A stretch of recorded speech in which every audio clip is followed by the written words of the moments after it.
দেখতে দেখতে বোনের বিয়ের দিন অনেকটা কাছে এগিয়ে এলো, তাই চটপট সেরে ফেলতে হবে বিয়ের শপিং। তাই চলে এসেছি এই ব্রাইডকে নিয়ে শপিং করতে প্ল্যানেটে। শুধু একা ব্রাইড ছিল না, তার হবু বরও ছিল। আর আমি তো সর্বঘাটের কাঠালি কলা, যেখানে ওরা সেখানে আমি। তাই চটপট সেরে ফেলতে হচ্ছে শপিং।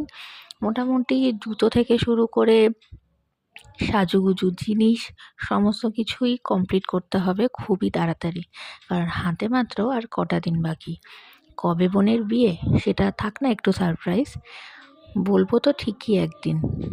বাট চটপট চলো এবার আসল কাজটা সেরে ফেলি, সেটা হলো ব্রাইডের শাড়ি কেনা। প্রচুর শাড়ি দেখে কিন্তু কোনটা নেব প্রচণ্ড পরিমাণে কনফিউশন। তো মোটামুটি 2-3টে শাড়ি সিলেক্ট করা হচ্ছে, সেগুলো গায়ে দিয়ে দিয়ে দেখা হচ্ছে। তো তোমরা বলো কোন শাড়িটা এই ব্রাইডের গায়ে ভালো লাগছে।